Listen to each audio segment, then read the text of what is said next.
Bonsoir et bienvenue pour cette méditation du 15 mai.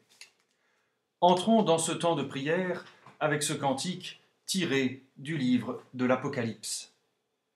Toi seul es saint, toi seul est le Seigneur. Grandes, merveilleuses tes œuvres, Seigneur Dieu de l'univers. Ils sont justes, ils sont vrais tes chemins, Roi des nations.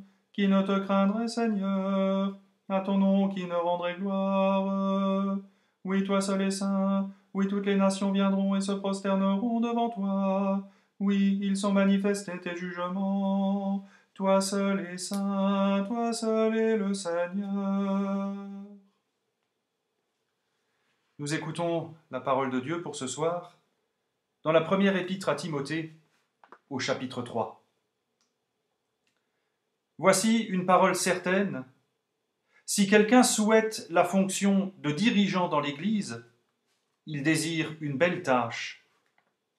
Il faut qu'un dirigeant d'Église soit irréprochable, mari d'une seule femme, sobre, raisonnable et convenable, hospitalier, capable d'enseigner, qu'il ne soit ni buveur ni violent, mais doux et pacifique, qu'il ne soit pas attaché à l'argent, qu'il soit capable de bien diriger sa propre famille et d'obtenir que ses enfants lui obéissent avec un entier respect. En effet, si quelqu'un ne sait pas diriger sa propre famille, comment pourrait-il prendre soin de l'Église de Dieu?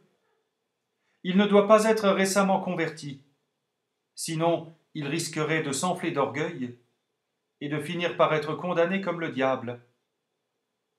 Il faut aussi qu'il mérite le respect des non-chrétiens, afin qu'il ne soit pas méprisé et qu'il ne tombe pas dans les pièges du diable. Les diacres aussi doivent être respectables et sincères. Ils ne doivent pas abuser du vin, ni rechercher des gains malhonnêtes. Qu'ils restent attachés à la vérité révélée de la foi chrétienne, avec une conscience pure. Il faut d'abord qu'on le mette à l'épreuve. Ensuite, si on n'a rien à lui reprocher, il pourra travailler comme diacre. Sa femme aussi doit être respectable et éviter les propos malveillants. Qu'elle soit sobre et fidèle en tout. Il faut que le diacre soit le mari d'une seule femme, qu'il soit capable de bien diriger ses enfants, toute sa famille. Les diacres qui s'acquittent bien de leurs tâches sont honorés par tous et peuvent parler avec une pleine assurance de la foi qui nous unit à Jésus-Christ.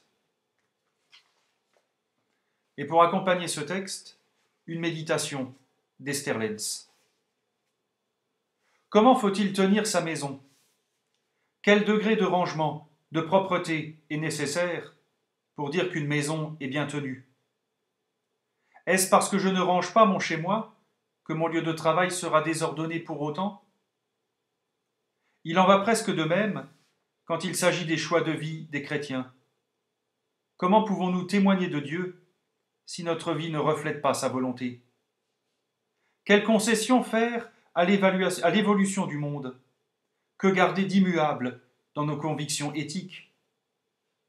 Mais une autre question est tout aussi essentielle.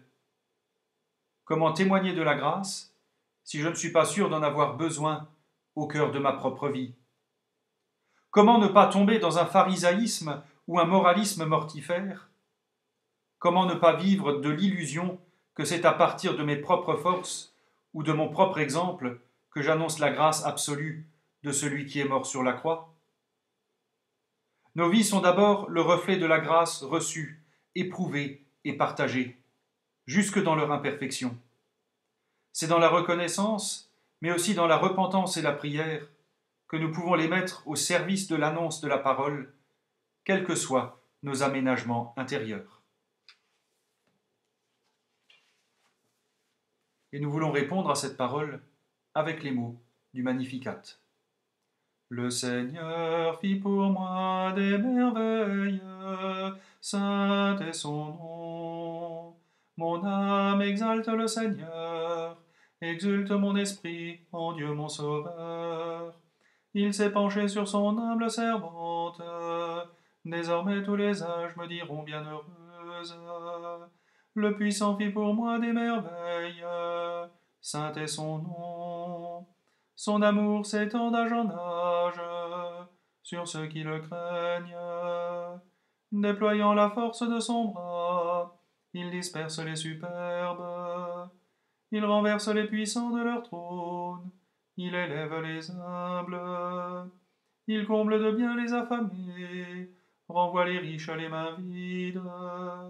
Il relève Israël, son serviteur, il se souvient de son amour, de la promesse faite à nos pères, en faveur d'Abraham et de sa race à jamais. Gloire au Père et au Fils et au Saint-Esprit, pour les siècles des siècles. Amen. Le Seigneur fit pour moi des merveilles, saint est son nom. Prions.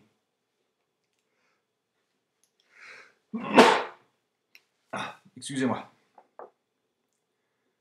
Ouvre mes yeux, Seigneur, aux merveilles de ton amour. Je suis l'aveugle sur le chemin. Guéris-moi, je veux te voir. Ouvre mes mains, Seigneur, qui se ferment pour tout garder. Le pauvre a faim devant ma maison, apprends-moi à partager. Fais que je marche, Seigneur, aussi dur que soit le chemin. Je veux te suivre jusqu'à la croix, viens me prendre par la main. Fais que j'entende, Seigneur, tous mes frères qui crient vers moi, à leurs souffrances et à leurs appels, que mon cœur ne soit pas sourd.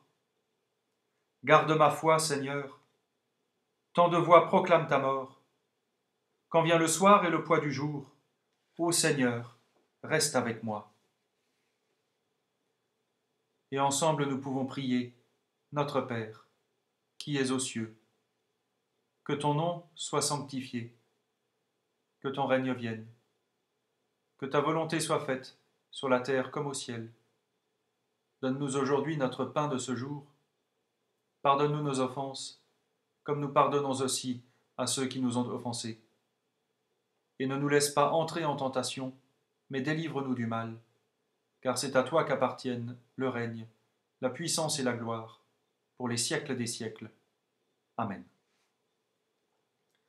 Que Dieu Tout-Puissant vous bénisse et vous garde, qu'il tourne son visage vers vous, qu'il vous accorde sa grâce et sa paix, et que la bénédiction du Dieu trois fois saint, le Père, le Fils et le Saint-Esprit, descende sur vous et y demeure à jamais.